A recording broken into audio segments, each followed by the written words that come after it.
Hello everyone and welcome to my tarot course. This is the introduction to this tarot course with me, Lorena. So welcome. So in the first video, I'm going to kind of tell you a little bit about the tarot, why I started reading tarot, how long I've been doing it, a little tiny bit about me. Plus I'm going to go through maybe ways to shuffle, how to keep your deck, how to cleanse your deck, and what I do as well. That may help you as well. So we'll get started. I've been reading tarot for over 30 years. I had my deck when I was 19 and I'm turned 50 last year. So I've been reading a very long time. I'm no tarot snob though, so I'm always willing to learn off other people as well. And sometimes I see things that I haven't, somebody's got a technique or something I haven't really known before, believe it or not. And I'm like, whoa, I didn't know that after all these years. So I'm no tarot snob, but I thought a lot of you, I know that watching my video, they could be readers yourself. You could be interested. You want to learn yourself, So this is why I've done these videos, really. I wanted to share my gift along to others. You may want to read for yourself and find it interesting. You may want to read for your friends and family. You may want to read professionally after a period of time as well. I've been doing this a very long time and it's very rewarding and you can help people. But it is hard work, I have to say. Okay, the best deck I feel to read with, to learn with, is a Rider-Waite, because it's kind of a classic deck, Most of the cards have got the names or the Roman numerals on it. If you find, some people don't like to read with this one, they find it old-fashioned, you can actually buy something called the Witchy Cauldron deck, which has the explanations on it. If you're starting out and you're a bit confused and you're worried, that's great. I got it from Amazon, I think, but I'm sure they sell it in other places. It's quite popular now. So this deck has the meanings on it. But what I'm worried about with this deck is that maybe if you're really just starting, it would be a good idea or some kind of cheat sheet just to help you with the basic meanings of the cards.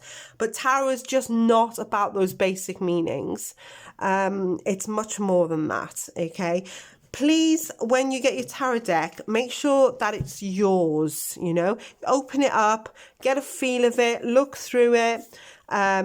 Make sure I feel that nobody else should be touching your deck. Others would disagree with me because I know they do that. Some people read where they hand the deck over to another person and they pull out cards. But I like to read when no one else touches my decks. Everybody knows this where I live.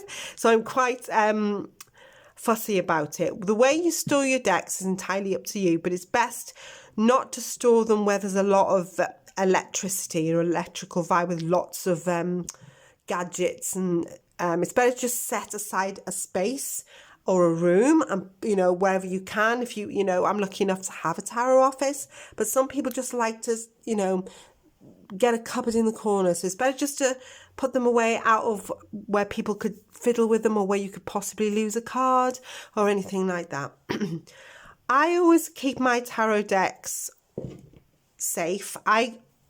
You can wrap them in some in some natural fibers, I was going to say non-man-made, something like cotton or silk, whatever a piece of silk, and keep them safe. Also, that's a really good way of recharging your deck, just to keep them and put them away, wrap them safe, put them in a box of wood, wherever it's not been tampered with, You will find that sometimes, guys, as you read and you use your decks a lot, that's why sometimes I feel like one's great, but it's better to have one or two different ones as well, because they become tired.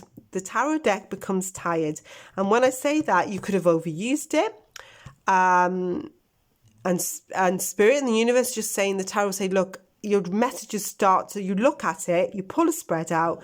For example, pull a few cards out here and I'll look at it and I'll think, what the hell does that say? It becomes like jumbled and gobbledygook to you, and it still happens now. When that happens, step away from your tarot table, your tarot deck, and just maybe take a break yourself. You could just be all tarot out, and you need to stop. okay, just for a little while, even a couple of hours or an hour, and then you'll find when you go back, it'll start making sense again. It's kind of, you know, get a way of getting either protecting you or you being too tired or your deck just becoming really tired. If that happens, I'd say wrap your deck in some kind of natural fibre, you know, a cloth, and just put it away and let it rest. You know, it will, you know, you can even come back a few days later, the day after, or if you just want to, you know, you will feel that you're not connected to it for a bit. But don't throw them away, because that happens. Please don't. Even if you keep it in the cupboard for a year, you know, you will always end up going back to that deck. I just know it. So it's best to have more than one deck, I feel, so you can swap, so in case one gets tired. Okay, shuffling. Now this is a funny one, because I've seen all the tricks and tips, and I'm actually quite jealous of people do that riffle and the poker shuffle, whatever you call it. The first thing you do when you get your deck, and this is a deck that I actually use, is I was taught a long time ago, nothing better than the washing machine. By that, especially when it's a new deck, just spread them out on the table, face down, and just wash them around. All you have to do is turn them. Of course, if you're not using the reversed meanings at the beginning, you're going to have to put them all in the upright position again. But if you are doing reverse meanings, you get a good shuffle here. Okay, also you can do this to refresh your cards, so you don't have to, you know, when you find your deck is getting a little bit repetitive, or the same cards are coming out over and over and over again, or it just gets tired, this is a way of sort of energizing your deck as well. And for some people, shuffle this way too, because I've seen it, and they pick the cards up just, you know, from the pile here, the messy pile. But yes, there's other ways to shuffle as well. No way is right or wrong. I need to tell you that, because I've seen people who have problems with, you know, pains in their hands and arthritis, and you know, and the way they used to shuffle years ago is not how they can shuffle now. It's entirely up to you. If you can do the posh shuffle, as I call it, then that's great. I can't do the fancy shuffles. So you could do something, I've seen people do this and just shuffle it round and cut it on a table and shuffle around like this and this until they feel ready to bring the deck together again. Okay, you can actually shuffle properly. Okay, you can just shuffle your cards as much as you like, but I always say give your cards a good shuffle. You can do this too, you know, whatever you feel drawn to, and always concentrate. Always feel when you need to stop. Okay, of course you can't be shuffling all night, but you'll get a feeling, the sort of, I get it sort of overwhelming me that I need to stop shuffling now and pull. Okay, before you do that, some people like to knock on the deck. So you can knock on your deck. I like to knock on my deck and do the underside, and then I separate the cards and I cut them and I turn. It doesn't matter. I feel like it doesn't matter which way you turn. Some people would disagree, but I always cut my deck. Okay, then I shuffle again until I'm ready to stop. Some people like to start dealing with the top of the deck. I prefer to pick them out randomly. So I get a feel, I go through and I'll pull one. Okay, if one comes out with it, I'll pull that one too. But always concentrate, just don't go, oh, I think I'll have that one and that one and that one and that one. Okay, so this is the Queen of Pentacles, 8 of Cups reversed, the 4 of Swords, and the 7 of Cups in the upright. So you do have some reverse cards there as well. Okay, just for an example. You can blow on your deck as well to put your energy in it. If you're reading for yourself, of course, or, you know, some people, as they say, hand the deck over to other people. They can blow on the deck to get their energy in. Now, to ask a question, I always feel like sometimes I get a little bit tired when I read tarot, and I just ask out loud, please, can you help me with this reading? And I usually get help. Believe it or not, Spirit and the universe does actually help me to read, especially if I've been reading all day and I just have one more left. If I'm too tired, I do step away from the deck, from the desk. So you can ask out, you can ask spirit. Some people like to say a tarot prayer, or you can just say a silent prayer to yourself. If you're reading for yourself, I always find the best energetic way to read, especially if you want to know a question, whether you want to know for yourself or you're reading for someone else. The best way to read tarot is to say the question out loud because of the vibrations of your voice and the energy that it can start. Okay, some people don't agree, but I know that the best energetic way is to, you know, will I get that job? So for example, tap on your deck, reverse it, shuffle. And when you're ready, of course, these jumped out. So I need to talk to you about the cards that jump as well. I pull any cards that jump. What's happening? And the same cards I pulled at the beginning has just jumped out in my hand. So obviously that's a message from me right now. Here as well. It's actually telling me I need a rest. No, I'm only joking. But yeah, if when you're shuffling any cards fly out like you just did then, you've got your Queen of Swords there. So she flew out. You know, some people will only take jumpers, as they call it. So you could be waiting for one to fly out to do your tarot spread. There you go. The Hermit. So some people like to just have your jumpers and they shuffle until one will fly. Just wait, no matter how long it takes to shuffle. There we go. We've got two more. When you read tarot for yourself, you must detach because you can put your own energy and feelings into the deck. So say if somebody wants to know if, say, if a boyfriend is returning or something and you're hurt and you're sad about, you know, that things have gone wrong or they haven't spoken to you, you can actually pull out a spread that will tell you your situation, and it's not really giving you any advice because you've put your own emotions, fears and feelings into it. So it could say, no, he's never coming back. So you've put your own fears in it, you know, so it's always better to detach. Meditation is great before you start any session, I find.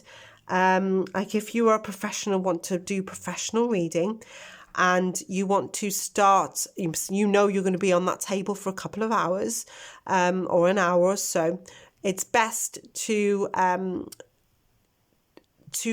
just try and detach. Meditation is great. You can listen to some meditation music before you do a reading session. Please remember though, if you're doing a lot of readings and you want to go professional, you must rest because you will burn out, because what you're doing is you're absorbing other people's energies and people have come to you for help and for advice and Tyrants, you're listening to their stories and their problems, and you can burn out, you know, and you just start to become extremely tired. And those of you who do already read tarot, if you felt that, it's like all of a sudden you just can't anymore. That's time to take a break, come back the next day. You may, you know, have to finish up your reading. Always be polite if you're reading to another person, and please don't tell anybody anything scary. You know, people are actually, I've had people terrified of tarot readings, absolutely crying when they've come to me. Because they will just want to know, but they're scared because some people don't understand tarot, that it's a tool and it's energy and it's done, that spirit will never harm you. They will always read and protect you for the good, okay? I've had people crying because they want to know, but they're scared of tarot itself, the deck, whether the death card will come out or the tower or the devil. You know, these cards are there, but they're not, they're more menacing than what they are, if you know what I mean. Okay, we've gone through how to cleanse. I've given you some tips there as well. If you're reading for someone else, you have a responsibility to that person, I feel. So if you're reading professionally, you want to charge money to read and you want to really help this person, do it with the best of intentions, because this deck never lies. So I always feel like, you know, when you see those people sometimes in the comment section where they are scammers and stuff like that, they will never tell you the truth. So if you're trying to do that just to, get financial gain for yourself or anything like that, it's not going to work, because it just doesn't. This deck has power. The tarot deck has power. You will, the more you do it, the more you will see. So yeah, so if you're going to read for someone, you have a responsibility to that person. So never finish a reading on something negative. So even if you're tired and the reading has got negative connotations for that person, and every time you pull out a card, it's still the same thing, you could pull out another deck and ask for what positive, ask out loud what good things are coming for this person, and, pull out another deck, and then you can just do a little spread for them just to make them feel like something is better around the corner. Also, some people do oracle cards. This is a tarot course, but you can get oracle cards that will have phrases and sayings on them that are positive, motivational quotes. So always finish your reading positive, if as much as you can, that there's hope around the corner. Never tell anybody anything so silly as in they're going to die, or anything like that, because the death card in tarot does not mean death. It means transformation. So it means the ending of a situation, because you're being reborn, you're transforming. So there is no death in tarot. That's a misconception. People think there is. When there's a death card or the devil, they go, oh my God, oh my gosh, something like that. Oh, I'm going to die. Absolutely not. There's no death card in tarot, not really. It means big changes, and you're moving on from one situation that's ended, that's not needed for you. It's actually a really nice card. It means that your things for you are getting better massively. Okay, what else can I tell you here about everything? So that is your introduction video. I really hope you've got some tips and tricks from this, and maybe I've helped you a little bit somewhere. Maybe for some of you who read tarot, I've taught you something maybe you didn't know, because I am never too late to learn things from other people either. I'm no tarot snob, as I have said. Thank you so much for listening, and I really hope that helps you on your tarot learning journey.